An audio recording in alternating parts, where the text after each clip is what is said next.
Hello friends, welcome to my channel. मेरा नाम है ध्रुव और आप देख रहे हैं the learners community and technology. आज हम बात करने जा रहे हैं फोर्थ सेमेस्टर के यूनिट 2 के पार्ट 2 के बारे में। पार्ट 1 में हमने कुछ चीज़ें डिस्कस करी थी। आज की वीडियो में हम आगे की चीज़ें डिस्कस करेंगे। तो चलिए आज की वीडियो को शुरू करते हैं। और अगर अभी तक आपने मेरा चैनल सब्सक्राइब नहीं किया तो प्लीज़ चैनल को सब्सक्राइब करें, साथ में वीडियो पूरा देखें, बिकॉज इससे रिलेटेड क्वेश्चन हो सकता है आपके असाइनमेंट्स रिलेटेड में पूछा जा सकता है। ठीक है, तो चलिए आज की वीडियो को शुरू करते हैं। ठीक है, तो जो आपका चैप्टर का नाम है वो है सोच और सीखने को प्रभावित करने वाले कारक, व्यक्तिगत, सामाजिक, सांस्कृतिक, मीडिया और प्रौद्योगिकी। कौन कौन से कारक हैं जो आपके सोचने की क्षमता और जो आपकी सीखने की क्षमता है उसको प्रभावित करते हैं। ठीक है, तो फर्स्ट पार्ट में हमने काफी कुछ डिस्कस कर लिया था। अगर अब तक आपने वो नहीं देखा तो प्लीज पहले फर्स्ट पार्ट देखिए, उसके बाद सेकंड पार्ट देखिए। ठीक है, तो हम अगर बात करें कि कौन कौन से कारक हैं, तो लास्ट में अगर हमने जो देखा था पिछले चैप्टर में, पिछले पार्ट में, वो था कि सोचने और क्षमता को प्रभावित करने वाले कुछ कारक। ठीक है, ऐसे कौन से कारक है, उसमें जो निम्नलिखित कारक है वो है व्यक्तिगत। ठीक है, यहाँ से व्यक्तिगत कारक है, सामाजिक कारक है, मीडिया और प्रौद्योगिकी है। ये कुछ ऐसे कारक हैं जिनको हम मेन कैटेगरीज में रखते हैं। ठीक है, जो कि हमारी क्षमताओं को काफी ज्यादा प्रभावित करते हैं। उसके बाद देखें तो व्यक्तिगत कारक आते हैं। तो व्यक्तिगत यह एक ऐसे कारक हैं जो केवल व्यक्ति से संबंधित होते हैं। यहाँ व्यक्तिगत का तात्पर्य है एक व्यक्ति के अंदर से प्रभाव आता है, अंदर से प्रभाव आता है। ठीक है, तो व्यक्तिगत कारक मतलब व्यक्ति के आंतरिक रूप से, जब व्यक्ति के अंदर से ही कुछ प्रभाव आता है, उसे कुछ सीखने का, उसे समझने का, उसे कुछ सोचने का प्रभाव आता है। ठीक है, तो यहाँ पे व्यक्तिगत कारक कहलाता है। उसके बाद व्यक्तिगत कारक के कुछ पार्ट्स हैं, जैसे कि प्रेरणा मतलब मोटिवेशन। अब अगर आपको मैं सिंपल शब्दों में बताऊं तो मोटिवेशन, जब आपको कोई मोटिवेट कर देता है कि आप कुछ सीखिए, कुछ समझिए। ठीक है, या फिर आपको अंदर से ही खुद में खुद ही मोटिवेशन आता है कि अब मैं कुछ सीखूंगा, अब मैं कुछ करूंगा, तो ये उसका पार्ट है। ठीक है, तो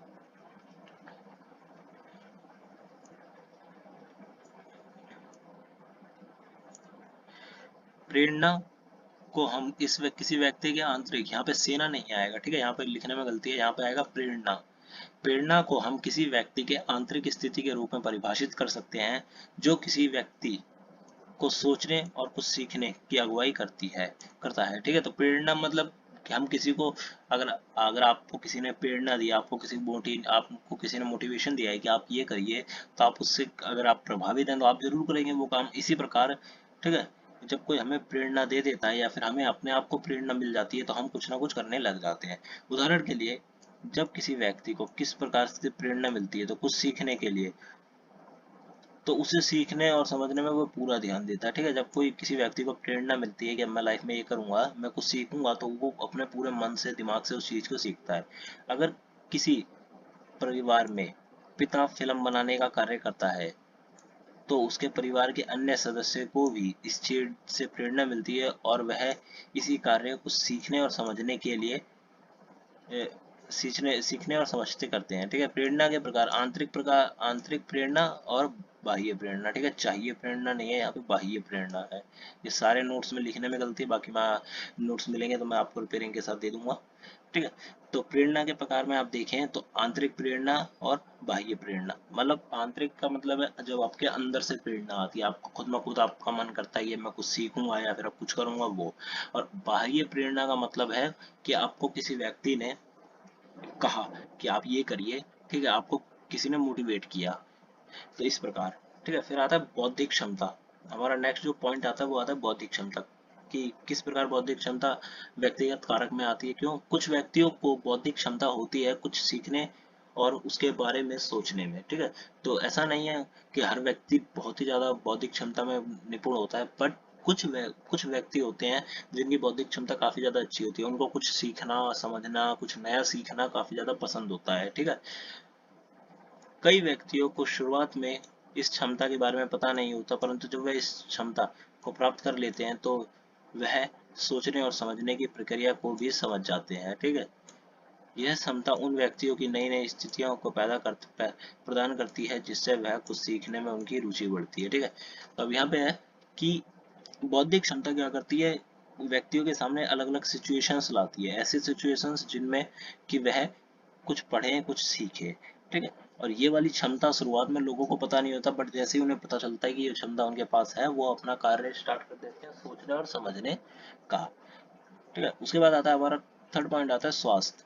मानव को सोचने और सीखने को प्रभावित करने में स्वास्थ्य का एक महत्वपूर्ण योगदान है। ठीक है, तो वर्तमान में स्वास्थ्य ही है काफी महत्वपूर्ण, जो कि आपके सोचने समझने की क्षमता को एक प्रकार से हम कह सकते हैं प्रभावित करता है। जो व्यक्ति स्वास्थ्य में संपूर्ण होगा, उसका मन सोचने और कुछ सीखने के लिए उत्सुक होगा, वह किसी वस्तु को सीखने पर पूरा ध्यान देगा। परंतु वहीं जिस व्यक्ति का स्वास्थ्य निम्न स्थिति में या फिर खराब स्थिति में होगा, वह अधिकांश चीजें सीखने में नहीं होगा, उसका उसका मन अधिकांश चीजें नहीं सीखेगा। ठीक है, तो ऐसे व्यक्ति जिसका स्वास्थ्य बहुत ही ज्यादा अच्छा है, वो स्वास्थ्य से पूरी तरह है, स्वास्थ्य से परिपूर्ण है, तो उस व्यक्ति का दिमाग भी एकदम साफ सुथरा होगा। और ठीक है, और उसके दिमाग में केवल यही चीजें आएंगी कि मैं क्या नया सीखूं। ठीक है, बट वहीं पे ऐसे व्यक्ति जिनके दिमाग में या हम कह सकते हैं जिनका स्वास्थ्य खराब है, जो आलसी हैं, ठीक है, दिन भर पड़े रहते हैं, तो उनके उनके दिमाग में ये कभी आएगा ही नहीं कि हम कुछ नया सीखें। वो अपने पुराने रूटीन मतलब आलस को फॉलो करते रहेंगे और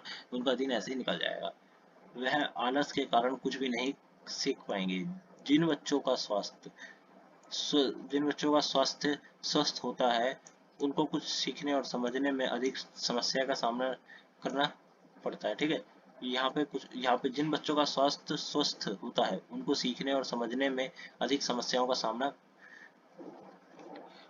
करना पड़ता है, करना नहीं पड़ता, और वह विद्यालय में अधिक सफलता नहीं पाते। ठीक है, तो यहाँ पे क्या आएगा, यहाँ पे आएगा जिन बच्चों का स्वास्थ्य अस्वस्थ होता है। ठीक है, अस्वस्थ होता है, उनके उनको सीखने और समझने में काफी ज्यादा प्रॉब्लम्स होती है। ठीक है, काफी प्रॉब्लम्स खड़ी हो जाती है उनके सामने। स्कूल में आपने देखा होगा, आपके आसपास के भी हो सकता है कुछ साथी ऐसे हों जिनको सीखने और समझने में काफी प्रॉब्लम होती है, तो उनका स्वास्थ्य इस प्रकार का नहीं है, उनका मन नहीं करता कुछ नया सीखने का। ठीक है, तो उनको काफी ज्यादा प्रॉब्लम होती है, और वहीं उनके जो ग्रेड होते हैं वो भी बहुत खराब होते हैं। फिर आता है आयु और परिपक्वता। आयु और परिपक्वता अगर मैं आपको बताऊं, तो आयु और परिपक्वता का यहाँ तात्पर्य है कि एक एक एलिजिबल एज। ठीक है, मतलब एलिजिबल एज, एक एज जहाँ से बच्चे को समझना उसके दिमाग में शुरू हो जाता है। ठीक है, एक ऐसी एज जहाँ पे बच्चा कुछ समझना और सीखने का शुरू कर देता है। बट अगर उससे पहले आप उसे सिखाना शुरू करेंगे तो वो नहीं समझेगा। जैसे कि 2 साल के बच्चे का उदाहरण लेते हैं हम। 2 साल के बच्चे को अगर आप कहेंगे कि आप पढ़ो, तो वो नहीं पढ़ पाएगा। क्यों? क्योंकि उसका दिमाग इतना परिपक्व नहीं है। बट वहीं अगर आप कहेंगे 4 या 5 साल के बच्चे को, तो वो बहुत ही जल्दी उन चीजों को गेन करेगा।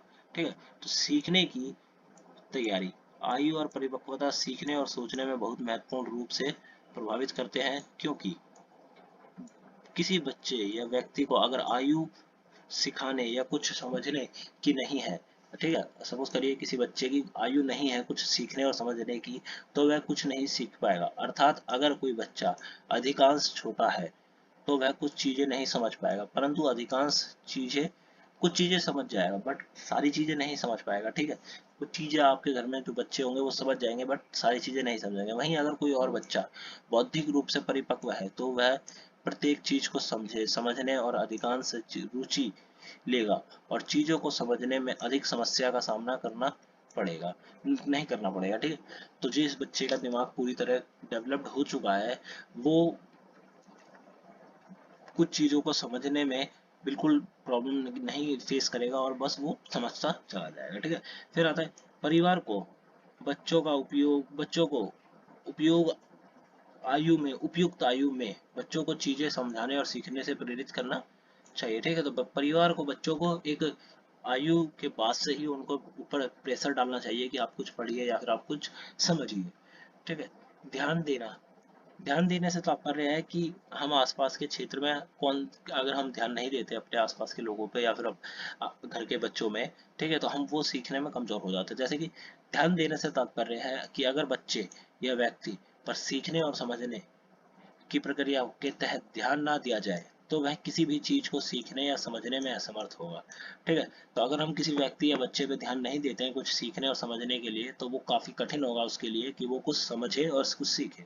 वहीं ध्यान के 2 प्रकार हैं, सक्रिय ध्यान और निष्क्रिय ध्यान। सक्रिय ध्यान से तात्पर्य है कि हम ध्यान देते हैं और बहुत अच्छा ध्यान देते हैं। वहीं निष्क्रिय ध्यान से तात्पर्य है कि हमने ध्यान दिया ही नहीं। ठीक है, फिर आता है भावनाएं। जब अब मैंने इसको डेफिनेशन इसलिए नहीं लिखी है बिकॉज ये काफ़ी ज़्यादा इंपॉर्टेंट नहीं है, ऊपर के 5 पॉइंट काफ़ी इंपॉर्टेंट थे तो मैंने आपको बता दिए। ठीक है, तो मैं आपको बता दूं कि भावनाओं का यहाँ से तात्पर्य है कि जब किसी व्यक्ति के अंदर से भावनाएं पैदा होती हैं कि अब मैं, उसके अंदर भावनाएं पैदा होती है कि मेरे को कुछ करना है, कुछ करके दिखाना है, ठीक है, इस टाइप की कुछ भावनाएं होती हैं, तो कुछ सीखने की लालसा पैदा होती है, तो वो खुद सीखने के मन उत्सुकता होते हैं। ठीक है, वहीं स्वयं अवधारणा से तात्पर्य है आपका आंतरिक मोटिवेशन। ठीक है, आपका आंतरिक मोटिवेशन, इनर मोटिवेशन जिसे हम कह सकते हैं कि जो आपके अंदर से ही आता है। ठीक है, उसके बाद आता है आपका बी पार्ट, जिसमें सामाजिक सांस्कृतिक कारक है। तो सामाजिक और सांस्कृतिक कुछ ऐसे कारक हैं जो व्यक्ति के आसपास के वातावरण में मौजूद होते हैं और उसे सीखने और समझने की क्षमता को प्रभावित करते हैं। ठीक है, तो सामाजिक और सांस्कृतिक कारक ऐसे कारक हैं जो कि व्यक्ति के आसपास मौजूद होते हैं और उसको सीखने और समझने में काफ़ी ज़्यादा हेल्प करते हैं। ठीक है, वहीं अगर हम बात करें परिवार की, जो कि हमारे सबसे पहला है, तो यह पहला वातावरण है जो बच्चा जन्म लेने के बाद अनुभव करता है। ठीक है, तो बच्चा जन्म लेते ही जिस चीज का अनुभव करता है वो होता है उसका परिवार। यह समाज का सबसे छोटा इकाई है। यही बच्चा सोचने और समझने की प्रक्रिया को आरंभ करता है। ठीक है, तो यहीं से क्या करता है, यहीं से बच्चा क्या करता है, सोचने और समझने की जो प्रक्रिया है उसकी, उसको आरंभ करता है। वहीं माता पिता, परिवार के अंदर माता पिता को बच्चे की शिक्षा में सबसे अधिक प्रभाव पड़ता है। ठीक है, बच्चे की शिक्षा पर माता पिता सबसे अधिक ध्यान देते हैं, सबसे अधिक पूछताछ करते हैं, पढ़ता है नहीं पढ़ता, इस प्रकार की जो स्थिति है वो माता पिता करते हैं। अगर माता पिता स्वास्थ्य संबंधी और बच्चे को अच्छा ज्ञान देंगे तो बच्चे का व्यवहार अच्छा होगा और वह सोचने और समझने की प्रक्रिया में निपुण होगा। परंतु वहीं अगर परिवार का कोई कई समस्याएं, परिवार में कई प्रकार की समस्याएं होती हैं तो बच्चे इन सब चीजों से प्रभावित होते हैं। ठीक है, तो अब यहाँ पे बात करी जा रही है माता पिता की। अगर परिवार के अंदर माता पिता है और माता पिता बच्चे के ऊपर ठीक से ध्यान दे रहे हैं तो बच्चा क्या करेगा, डेवलप करेगा, उसका ब्रेन डेवलप होगा। ठीक है, टाइम के साथ साथ वो खुद में उसमें लालसा आएगी कि वो सोचने और समझने की सब शक्ति उसकी डेवलप होगी। बट वहीं पे अगर परिवार में समस्याएं हैं, आप जानते हैं कई परिवार होते हैं जिनमें समस्याएं हैं, आंतरिक समस्याएं हैं। ठीक है, तो अगर बच्चा उन समस्याओं को झेलेगा तो उसके सोचने और समझने की शक्ति एकदम, हम कह सकते हैं, खत्म हो जाएगी। ठीक है, फिर आता है सहकर्मी, मतलब आपके आसपास के जो लोग हैं, परिवार के बाद जो आपके साथी हैं वो सब। परिवार के बाद दोस्त, और उसके साथ दोस्त और उसके साथी ही अन्य महत्वपूर्ण कड़ी है। यह बच्चे को अच्छा व्यवहार और उसकी सोचने समझने वाले साथी मिलते हैं तो बच्चे उससे सोचने और समझने की क्षमता भी विकसित करते हैं। ठीक है, तो अगर मैं यहाँ पे उदाहरण से बताऊँ आपको कि जब किसी बच्चे को एक अच्छा माहौल मिलता है सोचने और समझने की क्षमता, अच्छा माहौल मिलता है तो उसकी सोचने और समझने की जो क्षमता है वो विकसित होती है। बट अगर वहीं बात करें, हम ऐसे साथी मिलते हैं जो उसको किसी गलत राह पे ले जाएंगे, ठीक है, गलत रास्ते पे ले जाएंगे, तो उसको सोचने और समझने की क्षमता समाप्त हो जाती है। अगर उसको गलत वातावरण में साथी प्राप्त होते हैं तो उसके सोचने और समझने की क्षमता बहुत हद तक प्रभावित होती है। फिर आता है पड़ोसी और समुदाय, मतलब पड़ोसी से यहाँ तात्पर्य है कि अगर आपको अच्छे पड़ोसी मिलते हैं, ठीक है, मतलब ऐसे पड़ोसी जो आपकी हेल्पफुल हैं, आपसे कह सकते हैं कि आपको कुछ गलत चीजें नहीं सिखाएंगे। ठीक है, ऐसा समुदाय मिलता है आपको, आसपास का ग्रुप मिलता है, तो आपके समझने और सोचने की क्षमता प्रभावित होती है। ठीक है, स्कूल और सांस्कृतिक शिक्षा, स्कूल और सांस्कृतिक शिक्षा से तात्पर्य है कि अगर आपको स्कूल मिला है, स्कूल में एक ऐसा माहौल है जहाँ पे बच्चे पढ़ने ही जाते हैं ना कि फालतू के काम के लिए, तो आपका सोचने और समझने की क्षमता को प्रभावित होगी अच्छी हद तक। बट अगर स्कूल में ही गलत काम होते हैं तो आपकी काफी ज्यादा क्षमता पे प्रभाव पड़ेगा। ठीक है, सीखने की जगह आपकी किस प्रकार की और सामाजिक सांस्कृतिक विविधता किस प्रकार की, ये आपको प्रभावित करते हैं। उसके बाद आता है मीडिया। थर्ड, मीडिया और प्रौद्योगिकी। मीडिया संदेश प्रसारित और वितरित करने का एक साधन कह सकते हैं। ठीक है, मीडिया मीडिया जो है वो संदेश को एक स्थान से दूसरे स्थान पर ले जाने के लिए और प्रसारित करने के लिए प्रसिद्ध है। दूसरा, प्रत्येक व्यक्ति मीडिया का प्रयोग इसी से जुड़े हुए हैं। ठीक है, प्रत्येक व्यक्ति मीडिया से जुड़ा हुआ है। ठीक है, तथा यह चीज व्यक्ति को सोचने और समझने की क्षमता को बड़े स्तर पर क्या करती है, प्रभाव करती है। अब हम प्रिंट मीडिया ने बच्चों की शिक्षा के क्षेत्र में बहुत बड़ा योगदान दिया है। वर्तमान में प्रिंट मीडिया के द्वारा व्यक्ति को नई नई वस्तुओं के बारे में पता चलता है तथा उसके बारे में सोचने और समझने की क्षमता में भी उसकी विकसित होती है। ठीक है, तो वर्तमान में जो प्रिंट मीडिया है, जैसे आपके पास प्रिंटेड न्यूज़पेपर्स आते हैं, ठीक है, प्रिंटेड मैगजीन्स आती है, प्रिंटेड मटेरियल जो भी आता है वो प्रिंट मीडिया के अंतर्गत आता है। ठीक है, तो वहीं तो जो प्रिंट मीडिया है वो बच्चे को, जो उसका हम कह सकते हैं, नई नई चीज़ों को सीखने में उसकी हेल्प करती है। ठीक है, अब आता है वर्तमान। वर्तमान में बच्चे सोशल मीडिया जैसे फेसबुक अन्य प्लेटफॉर्म से जुड़े हुए हैं, जिसके कारण उनके सोचने की और समझने की जो क्षमता है काफी हद तक प्रभाव तक कमी आई है। ठीक है, जिस प्रकार का वातावरण सोशल मीडिया पर दिया जाता है, बच्चों की सोचने और समझने की क्षमता काफी हद तक सीमित हो जाती है। ठीक है, तो यहाँ पे सोशल मीडिया की बात की गई है, तो आप जानते ही होंगे सोशल मीडिया कुछ हद तक अच्छा है, बट बहुत ही ज़्यादा अच्छा नहीं है वर्तमान में। ठीक है, बच्चे कम उम्र में सोशल मीडिया पे आ जाते हैं, जिसके कारण उनकी सोचने और समझने की क्षमता लिमिटेड हो जाती है। वो सिर्फ उतना ही सोच पाते हैं जितना उनको सोशल मीडिया पे दिखाया जा रहा है। ठीक है, फिर आता है मीडिया को मोटे तौर पर दो प्रकारों में विभाजित किया जाता है, प्रिंट मीडिया और गैर प्रिंट मीडिया। प्रिंट मीडिया में आते हैं जो प्रिंटेड चीजें, गैर प्रिंट मीडिया में ऑनलाइन मटेरियल। मीडिया बच्चों के लिए कुछ हद तक अच्छा उपयोगी होता है, परंतु जब तक ये इस उस हद से आगे चला जाता है तो उसके लिए ये परेशानी का कारण बन जाता है। ठीक है,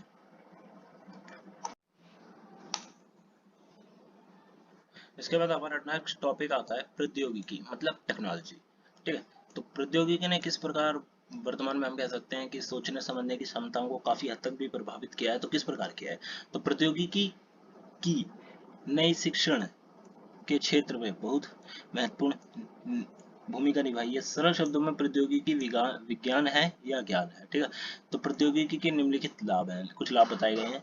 यह सूचना और ज्ञान तक बेहतर पहुंचाने का एक साधन है। ठीक है, तो जो टेक्नोलॉजी है वर्तमान में, जो टेक्नोलॉजी है, प्रौद्योगिकी है, यह एक सूचना को या फिर किसी ज्ञान को बहुत बड़े स्तर पर पहुंचाने के लिए बहुत ही ज्यादा लाभकारी है।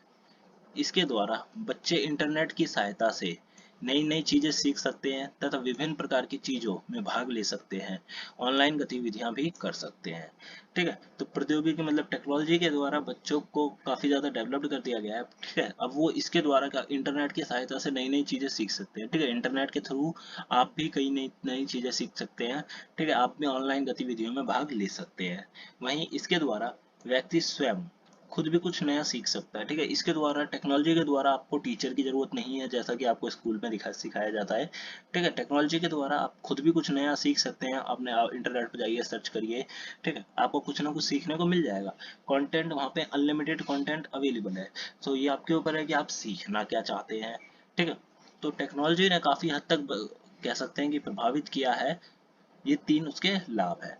तो ये थी आज की वीडियो। अगर आपको आज की वीडियो अच्छी लगी तो प्लीज वीडियो को लाइक करें, चैनल को सब्सक्राइब करें, साथ में इस वीडियो को जितना हो सके शेयर करें। वीडियो से रिलेटेड जो भी आपका डाउट सेशन है वो प्लीज कमेंट बॉक्स में मुझसे जरूर पूछें, मैं आपके जितने भी डाउट्स हैं उन सबको कवर कर दूंगा। और वीडियो से रिलेटेड अगर आपको नोट्स चाहिए तो डिस्क्रिप्शन बॉक्स में दी गए हमारे टेलीग्राम के चैनल पे जाइए, वहाँ पे आपको इसके नोट्स प्रोवाइडेड हो जाएंगे। ठीक है, तो मिलते हैं अगली वीडियो में। Thanks for visiting on my channel guys.